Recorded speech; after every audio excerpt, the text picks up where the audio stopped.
지지난 주간이었던 것 같아요. 지지난 토요일에 제 옛 제자가 교회를 찾아왔습니다. 그래서 어떻게 왔냐 그랬더니 이제 성남에서 친구 결혼식이 있어서 참석했다가 이제 집에 가는 길에 들렸다는 것이었습니다. 그 친구가 이런저런 얘기를 나오다가, 야, 너 오늘 결혼식 갔다 온 친구, 야, 결혼식 갈 정도면 그래도 좀 친했나 보다 이렇게 물어봤어요. 그때 그 친구의 대답이 뜻밖이었습니다. 아니요, 목사님, 8년 만에 카톡으로 연락이 와가지고요. 그래서 갔다 왔어요 얘기하는 거예요. 여러분, 8년 동안 아무 연락이 없던 사람이면 그냥 모르는 사이 아닙니까? 친구라고 할 수 있을까요? 8년 동안 아무 연락이 없었다? 저 같으면 그런 친구라고 생각하는 사람한테 청첩장을 보내주고 나 결혼한다고 연락을 하지 않을 것 같아요. 그러니까 그동안에 뭐 안부 인사라도 했거나 아니면 뭐 연락이라도 했으면, 얼굴은 못 봐도 했으면 딱 모르는데 아무 연락 전혀 없다가 8년 만에 카톡 와가지고 잘 지내? 나 결혼해. 청첩장 주려고 연락했어. 그게 참 이해가 안 되더라고요. 저는 저 같으면 못할 텐데. 그 왜 그 친구의 입장에서 8년 만에 연락을 해서 자신의 결혼 소식을 알린 것일까 생각해봤어요. 왜 그랬을까 그 친구가. 저는 그 생각이 들더라고요.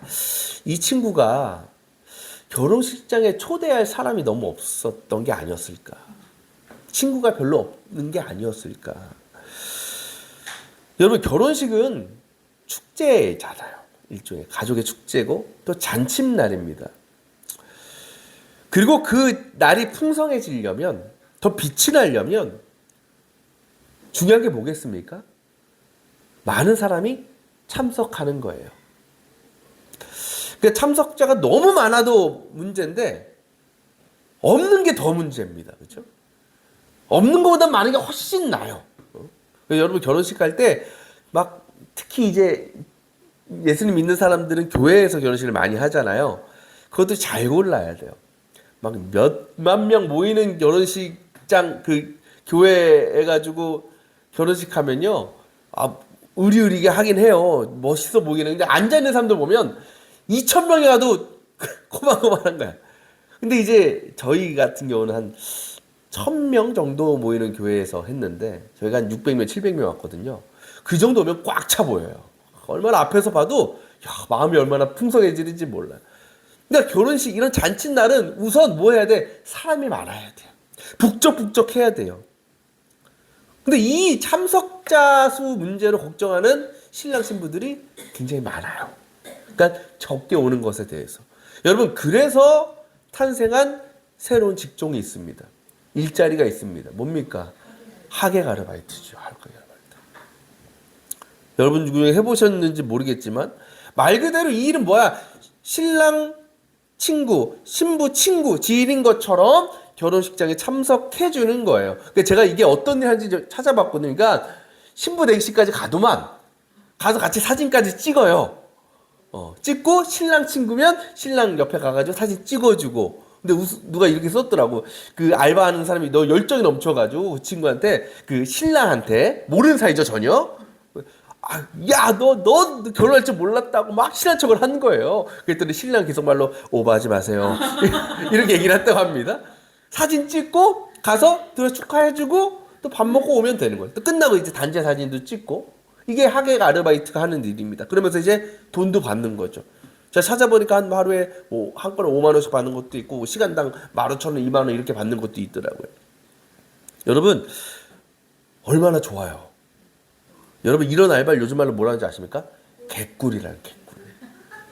우리 다음 주부터 우리 한번 네. 밥도 먹고 뭐 한 시간 요새는 결혼식이 짧잖아요. 30분도 안 해요. 그거 안고 밥 맛있게 먹고, 요새 또 얼마나 잘 나와 결혼식장 밥이. 또 용돈도 알바비도 받아 얼마나 좋아요. 근데 여러분, 솔직히 저는 그런 아르바이트가 생기고 그런 일들을 보면서 참 마음이 씁쓸하고 안타깝습니다. 왜 그럴까? 축하는 해줘요. 와, 축하한다. 같이 막 사진 찍어요. 그런데 그 마음은 어때요? 진실하지가 못한 거예요. 진실함이 없는 거예요. 박수는 쳐주고 소리는 치고 있는데 그냥 겉으로만 축하해주는 척할 뿐이지. 그 마음은 그렇지 않다라. 그러니까 기쁨의 자리, 축제의 공간에 함께 있기는 하는데 전혀 그걸 공감하지 못하는 그런 모습이 저는 너무나 안타까운 겁니다. 근데 여러분요, 우리도 그렇게 살아갈 때가 있다라는 거죠. 기쁨의 자리에서 기뻐하지 못하고 감사의 자리에서 감사하지 못하는, 그리고 겉으로는 웃고 있는데 속으로는 분노와 짜증과 원망이 넘치고 얼굴은 행복해 보이는데 그 안에는 걱정과 근심으로 가득할 때가 많다라는 겁니다. 이 세상에서의 삶뿐이겠습니까? 우리의 신앙도 마찬가지예요. 특별히 우리의 예배의 모습도 그렇습니다. 예배가 영어로 월십이라 그래요. 이거는 찬미하다, 찬양하다라는 뜻입니다. 곧 예배는 하나님을 향한 찬양과 찬미의 시간이에요. 그러면 우리가 예배를 통해서 느끼게 될 감정은 뭐겠습니까? 기쁨이지요. 감사함이죠. 감격이죠.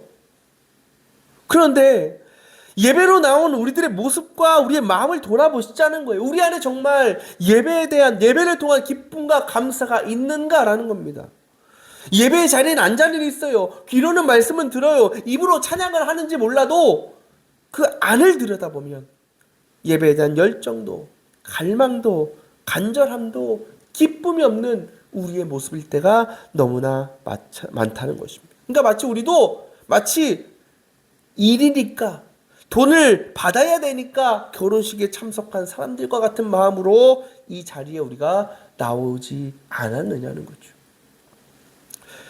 오늘 말씀은요, 예수님께서 37절에 나오듯이 이스라엘의 명절 기간에 행하신 일을 기록하고 있습니다. 여기서의 명절은 이스라엘 명절이 세 가지잖아요.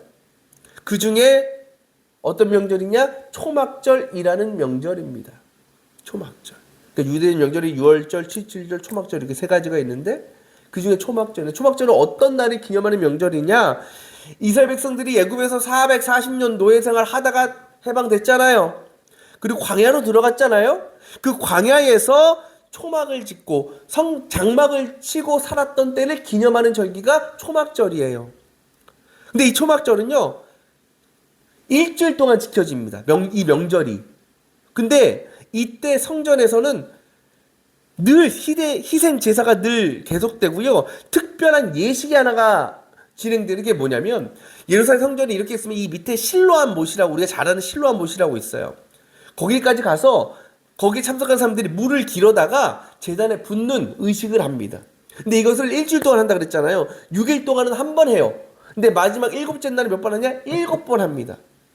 이게 특별한 예식이에요. 이게 어떤 의미냐면, 이스라엘 백성들이 광야에서 거기 뭐가 먹을 것도 없고 마실 것도 없잖아요. 근데 목말라요, 죽겠어요 할 때 모세를 통해서 반석에 지팡이를 쳐서 물을 공급해 주셨잖아요. 그것을 기념하는 겁니다. 그러면서 또 우리의 삶 가운데도 그와 같은 부족 없는 은혜를 부어주시기를 원하는 마음으로 그 의식을 행한 것이었습니다.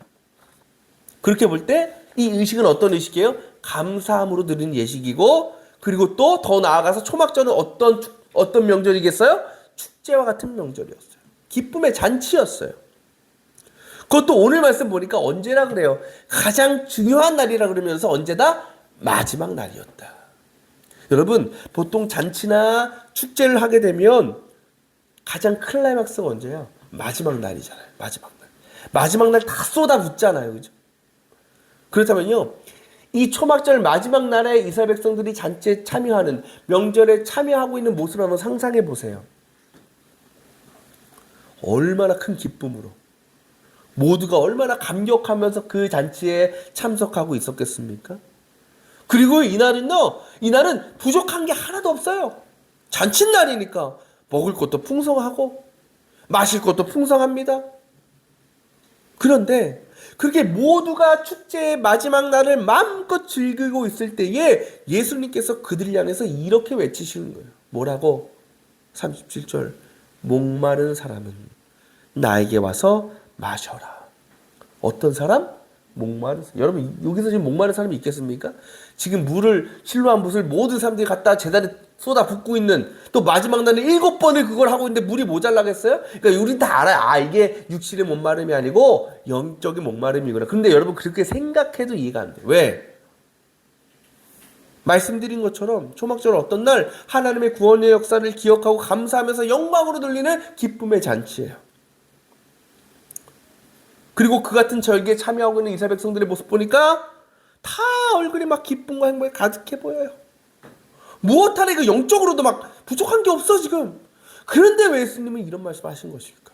왜 그들을 향해서 목마른 자들아 라고 부르시는 것일까?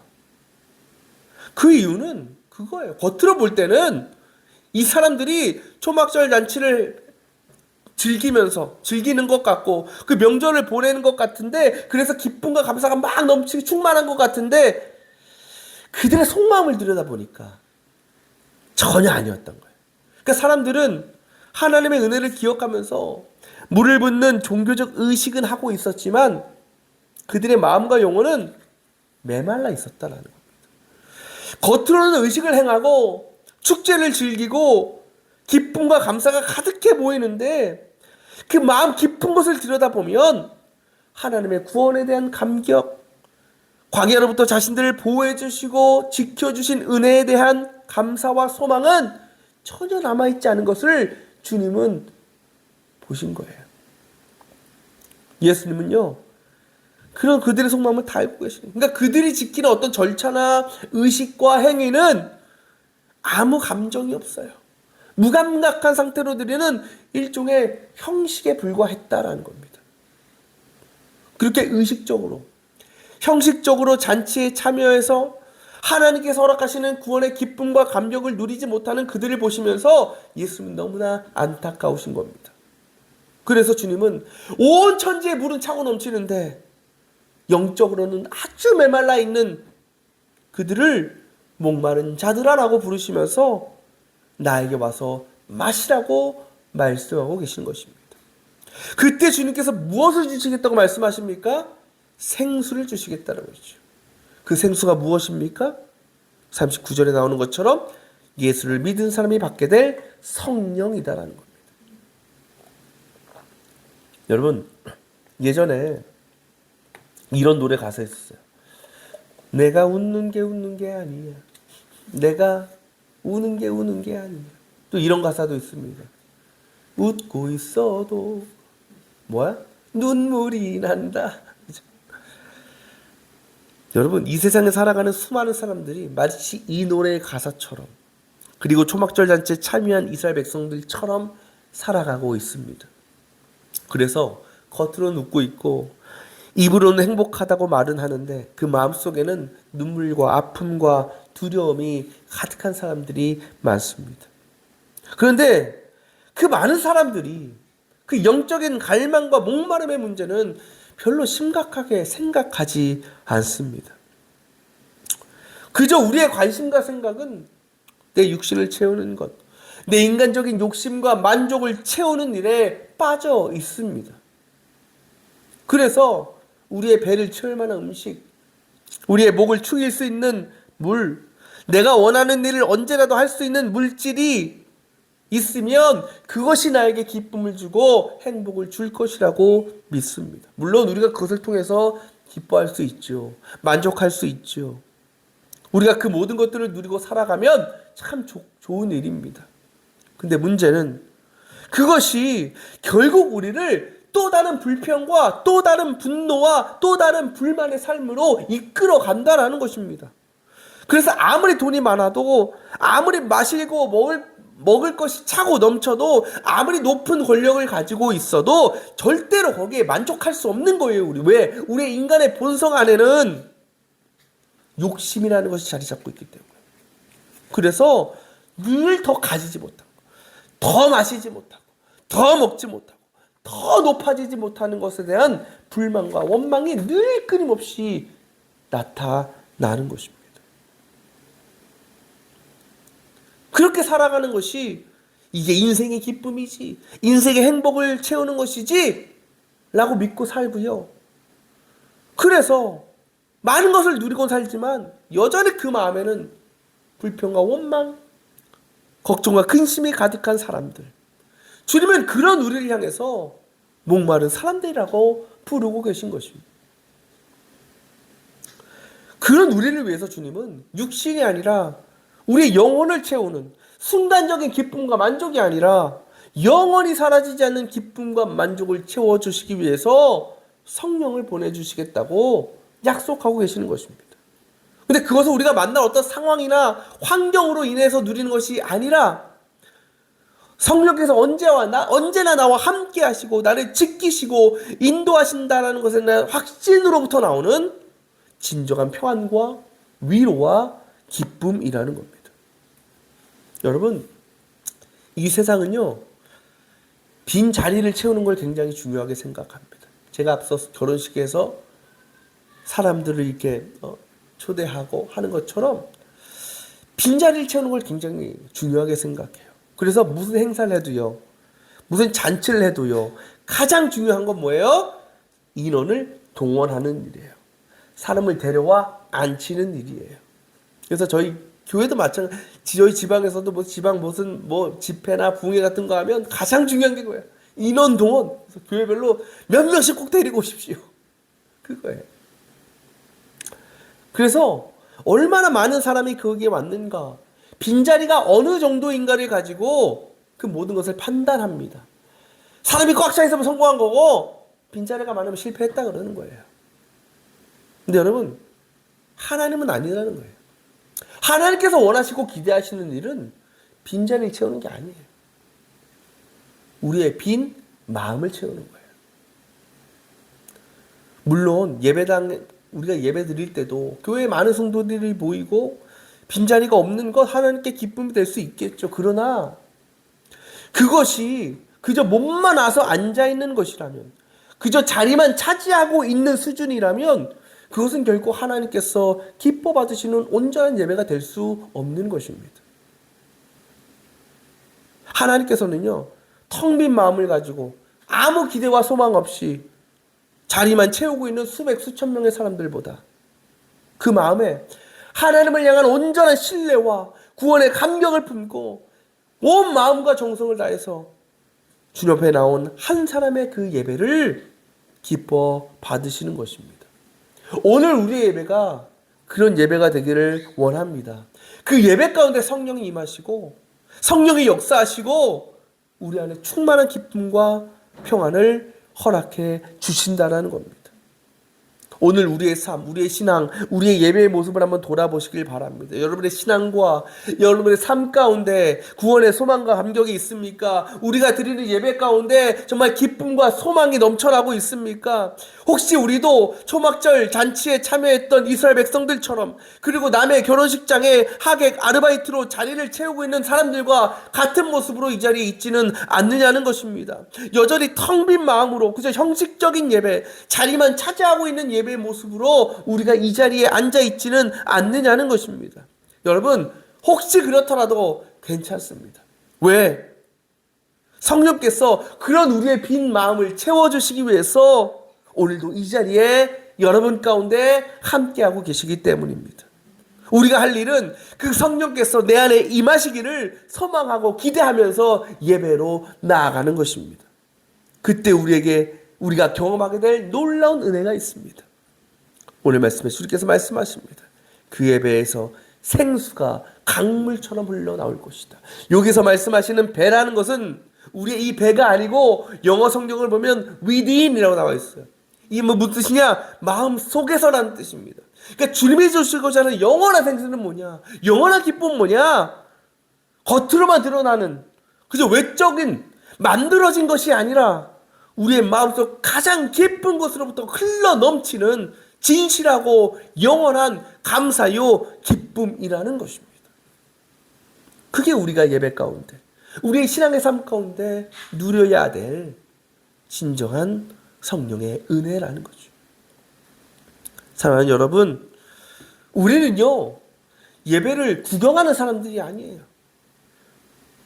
여러분은 저 목사 설교 얼마나 잘하나 보자, 예배 순서대로 잘 진행되고 있나 체크하러 오신 게 아닙니다.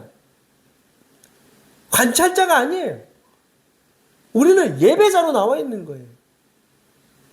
우리의 모든 것이 예배가 되어야 되는 거예요. 그렇다고 우리는 반드시 예배자로서 드려야 될 합당한 예배로 주님 앞에 나아가야 됩니다.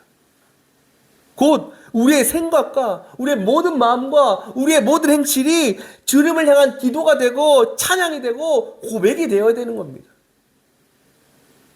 어떤 분들은 그래요. 교회 빈자리가 많아서 어떡해요. 여러분, 우리가 예배당의 빈자리를 보면서 안타까울 것이 아니고 내 안에 텅 비어버린 마음을 보시고 돌아보고 그것에 대해서 안타까워야 되는 거예요. 그것에 대해서 통회해야 되고 하나님의 성령을 구해야 되는 겁니다. 내 텅 빈 마음에 성령께서 임하시기를, 성령의 역사로 임재하심으로 채워주시기를 우리는 소망하면서 간절한 마음으로 주님 앞에 나아가야 되는 겁니다.